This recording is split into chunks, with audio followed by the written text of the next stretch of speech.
Greetings, members, one and all of the Salivation Nation. This is how the Perth Mint used to do it. Actually, this is how they do it now. And that's right, the Perth Mint. One of the things we love about the Perth Mint, even though you pay a little bit of a premium for their coins, they're exceptional quality, very, very nice. And these are actually silver coins, but you can see that they are exceptionally well done, and they come in these nice capsules. Beautiful, and a way to protect your silver and to admire it at the same time without actually touching it. Very rarely do you see the milk spot, and that's for silver. Now for gold, they do the same thing, but that's not how they used to do it.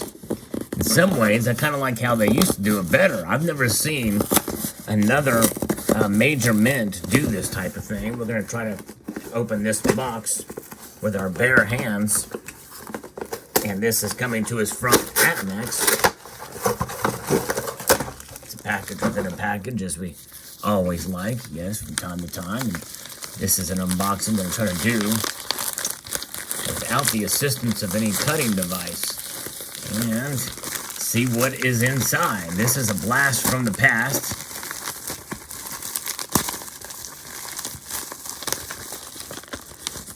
Here we go. All right. Yes, indeed. Here we go, folks. This is how the Perth Mint used to roll. Look at that.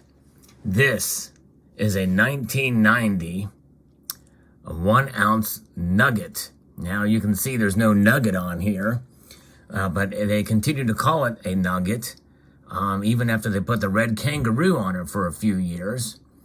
And so that was a transition from the nugget to the kangaroo that we're so familiar with.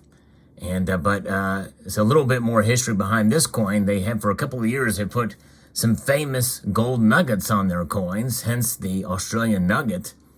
And so they had the Hand of Faith on there. The also the real big one, Welcome Stranger, was on there as well.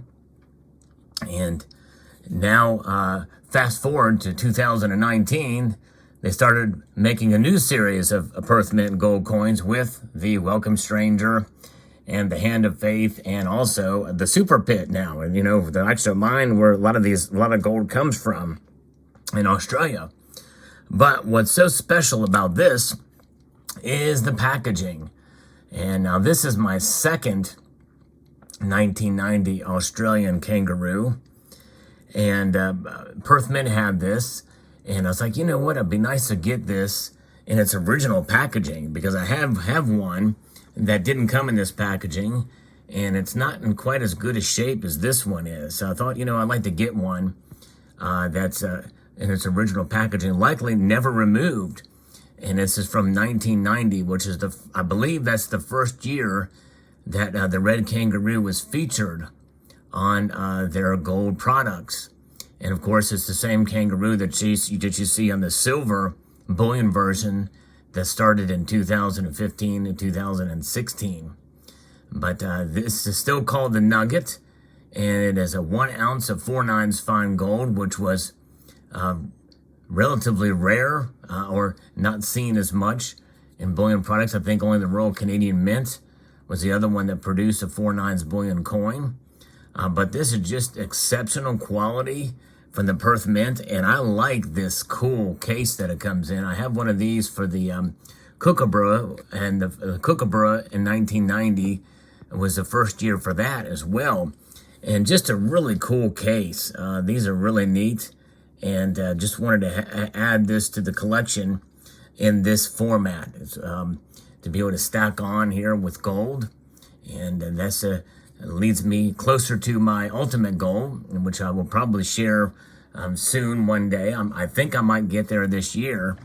I'm not sure yet. I've actually got to do some counting because what I do is I like to keep it separated, keep it all out, and not stored at my location. I think that's a crucial security thing. Remove the temptation from where you are at, and if you do that, and you can avoid a lot of problems. People don't know that it's there anyway.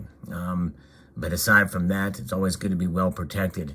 And speaking of protection, not only with guns and ammo, lots of bullets and security systems and the like, this is part of the reason why I bought this coin, is because of this protection. This is just such a unique case to protect, and I like that it is this textured plastic everywhere except for on the surface of the coin, so that you can really see it through the plastic. The only drawback is you're missing the edge to see the edge, whereas on these coins, you can see the edge plainly through this capsule here, and it's still easy to take out. Still very tough, very nice plastic pieces on these coins, and the Perth Mint does an exceptional job, and it makes sense that they would move to the clear plastic direct fit as opposed to these square pieces. But it's a nice little level of protection here, and I like this kind of old school look. And kudos to APMEX for procuring a used, essentially an older gold coin that looks literally brand spanking new out from the mint. I mean, this thing is spectacular. No red spotting or anything on it.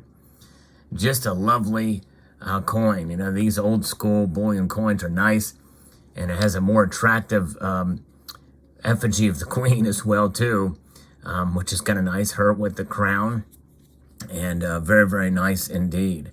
And of course, you know, this is something that you rarely see, and with modern bullion coins, especially for coins back then, it has this sort of reverse proof look to it.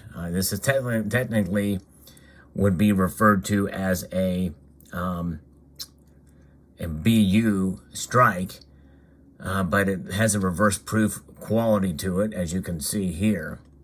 And that is something that I think has been relatively unique to the Perth Mint and their products, which I think is fabulous and very well done with what they do.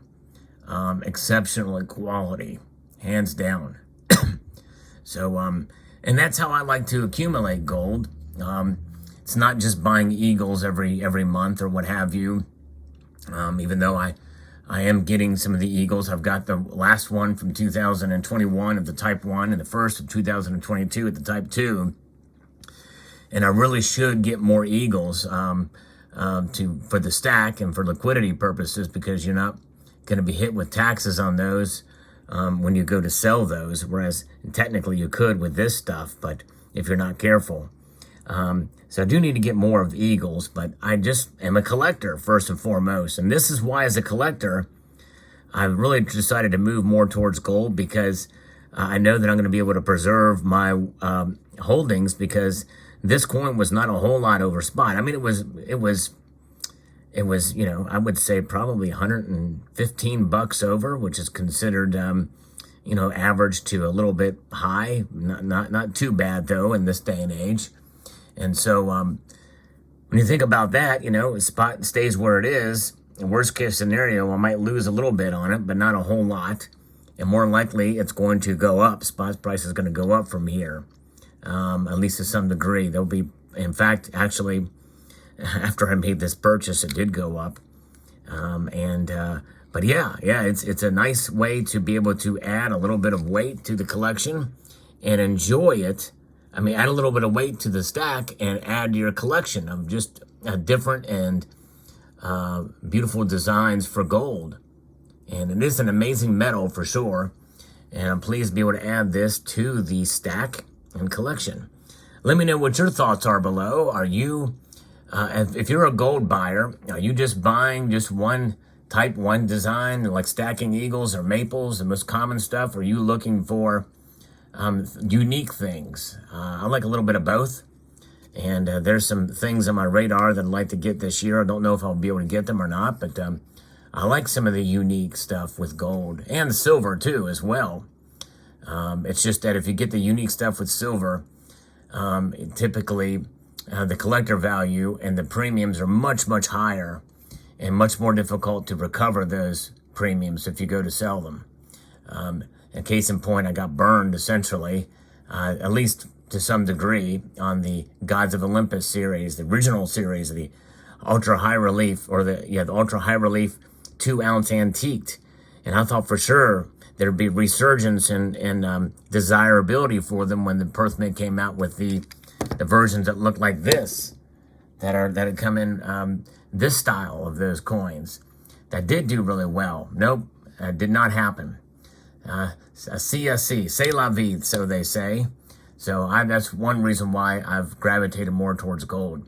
So there you have it. Let me know what your thoughts are in the comment section below. I would like to extend a multitude of gratitude to you all for taking the time to watch, and encourage you to please rate, share, comment, and subscribe.